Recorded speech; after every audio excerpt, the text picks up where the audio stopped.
Vous écoutez Ciné Jérém et aujourd'hui on s'attaque aux Power Rangers.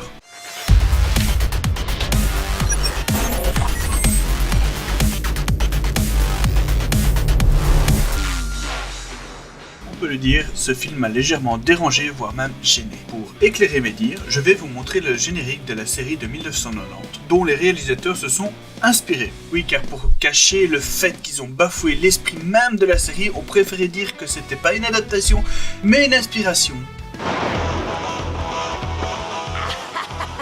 Que la liberté est douce après 10 000 ans de captivité. Je vais enfin pouvoir conquérir la Terre. Alpha, Rita s'est échappée. Pour lutter contre elle, il nous faut des jeunes courageux et forts.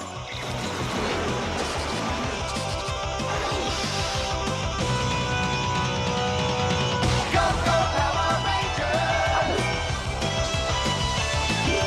Go, go, Power Rangers. Go, go, Power Rangers.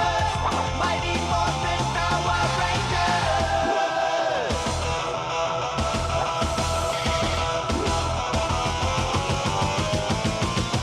go, Power Rangers. Go, go, Power Rangers. Go, go, Power Rangers. You mighty Morphin Power Rangers. Alors je vous mets en place les personnages. Zordon, qui est bien la seule chose bien réadaptée, enfin juste l'image, parce que le reste, il y a Rita. Attends, depuis quand Lady Gaga est dans les Power Rangers? Continuons dans la déception, les soldats de Rita, qui pour le coup sont transformés en cailloux qui bougent. Et pour finir, les Power Rangers eux-mêmes. Oui, ils ont un costume, je m'en étais pas rendu compte en regardant le film, vu qu'ils ont leur costume que 10 minutes avant la fin. Et pour ma part, la plus grande incohérence dans ce film. À la base, les Power Rangers, ils ont leur pouvoir comment? En ayant le costume. Eh ben là non, c'est des néonés.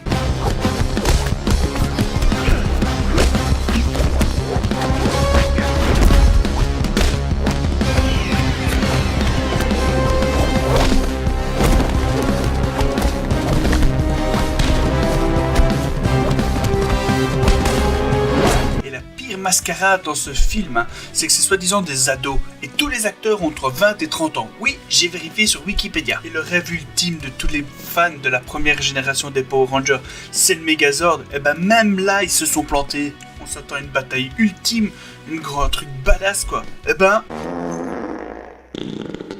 que dalle ouais. Juste 5 minutes et franchement il se fait rétamer de façon minable. Attention, spoiler. En faisant une conclusion à la va-vite, en giflant simplement le méchant pour qu'il finisse dans l'espace. Ouais, c'est bon là? Parce que c'est bon?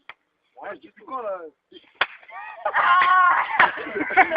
En conclusion, ce film a beaucoup de défauts, voire énormément, ce qui peut gâcher le visionnage du téléspectateur. Je ne recommanderais pas ce film pour toutes ces raisons, et surtout car on ne ressent pas l'âme des Power Rangers originales. Je vous dis à bientôt, n'oubliez pas de vous abonner pour être informé de mes prochaines vidéos.